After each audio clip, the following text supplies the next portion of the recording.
Hello third year. नया topic quantity theory of money यानी मुद्रा का परिमाण सिद्धांत पिछली 2 क्लासों से चल रहा है, जिसमें हमने स्टार्टिंग में ट्रांजैक्शन यानी इरविंग फिशर के सौदों का दृष्टिकोण की विस्तार से चर्चा की थी, उसके समीकरण की चर्चा की थी, उससे संबंधित चित्रों की वर्णन किया था और प्रचलन वेग यानी V को प्रभावित करने वाले तत्वों की व्याख्या की थी। इस लेक्चर में मुद्रा का परिमाण सिद्धांत, नकद बकाया दृष्टिकोण या कैम्ब्रिज दृष्टिकोण के बारे में हम पढ़ाई करेंगे, चर्चा करेंगे। इसे कैम्ब्रिज विचारधारा भी कहते हैं। परिमाण सिद्धांत के इस रूप का समर्थन मार्शल, पिगू, रॉबर्टसन और स्वयं J.M. कीन्स ने किया था। इन्होंने मुद्रा की मांग पर अधिक बल दिया था। लोग अपनी आवश्यकता की पूर्ति के लिए मुद्रा की मांग करते हैं। इसे कैम्ब्रिज विचारधारा भी इसलिए कहते हैं कि इसको प्रतिपादित करने वाले अर्थशास्त्री सारी कैम्ब्रिज यूनिवर्सिटी से रिलेटेड थे, उससे पढ़े हुए थे। नकद बकाया दृष्टिकोण में मुद्रा की मांग व पूर्ति के समय के एक विशिष्ट बिंदु यानी एक पर्टिकुलर पॉइंट ऑफ टाइम पर देखा जाता है, जबकि सौदों के दृष्टिकोण में मुद्रा की मांग व पूर्ति एक समय अवधि यानी एक पीरियड ऑफ टाइम पर विचार किया जाता है। कैम्ब्रिज विचारधारा में मुद्रा एक स्टॉक होती है, न कि प्रवाह। इसमें मुद्रा की मांग का फिशर से भिन्न अर्थ लगाया है। फिशर के अनुसार मुद्रा विनिमय का माध्यम यानी मुद्रा का एक ही कार्य है, वो है लेन देन का। लेकिन कैम्ब्रिज अर्थशास्त्री लोग अपनी वास्तविक आय का कुछ भाग नकद रूप में इच्छा करते हैं, यानी मुद्रा के 2 कार्य हैं, लेन देन का और मूल्य संग्रहण यानी स्टोर ऑफ वैल्यू।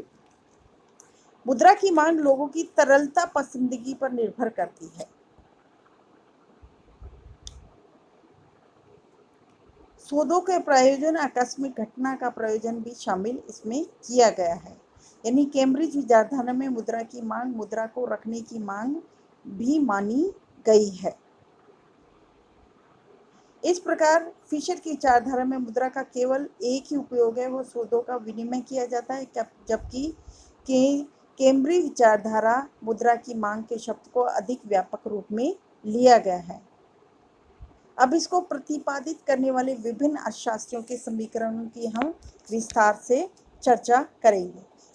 सबसे पहले हम लेते हैं पीगू का समीकरण। उन्होंने अपने समीकरण को 2 रूपों में प्रस्तुत किया है। पहला पी को यानी कीमत स्तर के रूप में लेने पर उनके समीकरण का रूप क्या है, P = M/KR। P क्या है, कीमत स्तर। M क्या है, मुद्रा का कुल स्टॉक। R क्या है, किसी विशिष्ट वस्तु के रूप में समाज की कुल वास्तविक आय। K कुल वास्तविक आय का वह भाग जिसे जनता नकद बकाये के रूप में अपने पास रखना चाहती है। उदाहरण के लिए एग्जाम्पल दिया गया है, M 10,000 रुपये है, R 5,000 इकाई है, K 1/10 मतलब कुल आय का 1/10वां हिस्सा जनता अपने पास नकद रूप में रखना चाहती है। अगर मान लो कुल आय 10,000 रुपये है तो इसका 10वां हिस्सा कितना हुआ, 1,000 रुपये जनता अपने पास रखना चाहती है।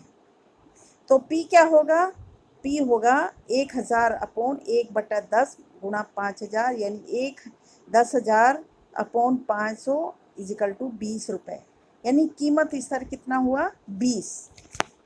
K व R के स्थिर रहने पर M के दुगना होने पर P दुगना हो जाएगा। मान लीजिए M दुगना होकर पहले कितना था, 10,000, पहले था 10,000 और अब कितना हो गया, 20,000 हो गया। जब 20,000 की वैल्यू पुट करते हैं इसमें तो P का मूल्य क्या आ जाएगा, 40,000, 40 रुपये। यानी पहले क्या था, 20 रुपये था और अब हो गया 40 रुपये। तो यानी M के दुगना होने पर कीमत स्तर भी दुगना हो जाएगा। अब दूसरा समीकरण किस रूप में व्यक्त किया है, मुद्रा के मूल्य यानी वैल्यू ऑफ मनी के रूप में, यानी P = KR/M। यहाँ P का मतलब वैल्यू ऑफ मनी है, जबकि ऊपर P का मतलब था कीमत स्तर, यानी प्राइस लेवल, यहाँ पर क्या है, मुद्रा का मूल्य। इस प्रकार जब हम सारी वैल्यू को पुट करते हैं तो यहाँ पर वैल्यू ऑफ मनी क्या आ जाएगा, 1/20।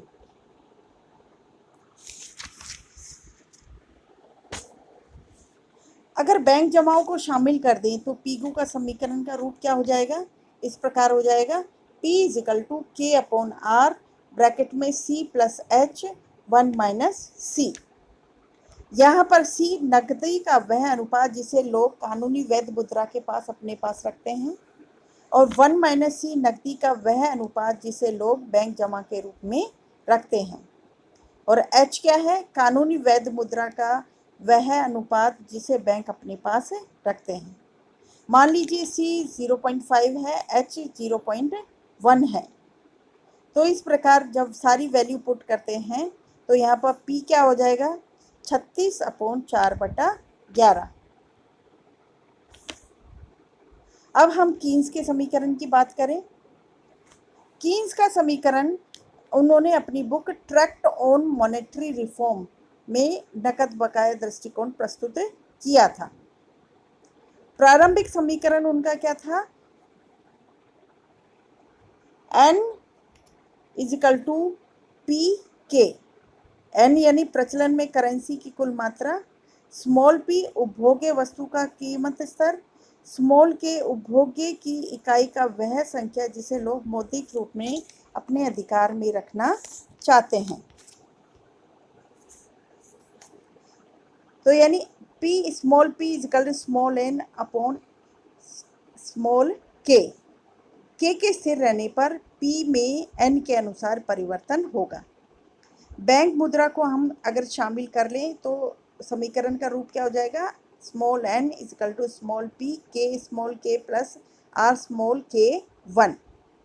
k1 यानी उपभोग्य इकाइयों की वह संख्या जो बैंक जमा के रूप में रखी जाती है, और r क्या है, बैंकों का रिजर्व अनुपात। पुनः k1 r के स्थिर रहने पर p में n के अनुपात में ही परिवर्तन होगा। अब यह एक संख्यात्मक उदाहरण दिया गया है कि मान लीजिए स्मॉल n 300 रुपये है, स्मॉल k 25 उपभोग इकाई है, r = 1/K5 और k1 क्या है, 25 उपभोग इकाई। अगर इसको हम सूत्र में रखें, समीकरण में रखें, तो स्मॉल p की वैल्यू क्या होगी, 10 रुपये। 10 रुपये यानी p का वैल्यू 10 रुपये आएगी। अगर मुद्रा की मात्रा में 20% की वृद्धि की जाए, यानी पहले 300 थी, अब 360 रुपये कर दें, तो P क्या हो जाएगा, 12 रुपये। यानी अगर मुद्रा की मात्रा में 20% में वृद्धि होती है तो कीमत में भी 20% की वृद्धि होगी। अगला है मुद्रा के कैम्ब्रिज दृष्टिकोण में परिमाण सिद्धांत की मान्यताएं। K को स्थिर माना गया है, इस सिद्धांत में K को स्थिर माना गया है।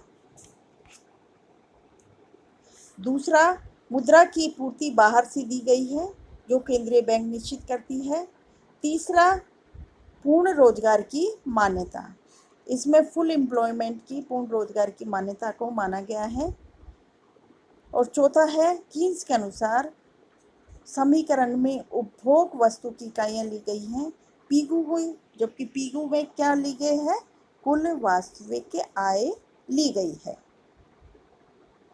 अब यहाँ पर हम फिशर और कैम्ब्रिज दृष्टिकोण की हम तुलना करते हैं। पहला है, फिशर का समीकरण क्या था, फिशर का समीकरण है P = mv/t, और रॉबर्टसन यानी कि इसका समीकरण क्या है, P = m/kt, यानी K = 1/p। यानी दोनों ही समीकरण में काफ़ी समानता पाई जाती है। पहला क्या है, फिशर में मुद्रा का एक ही कार्य है, विनिमय माध्यम, जबकि केंद्रीय विचारधारा में मुद्रा मूल्य संचय का कार्य भी करती है।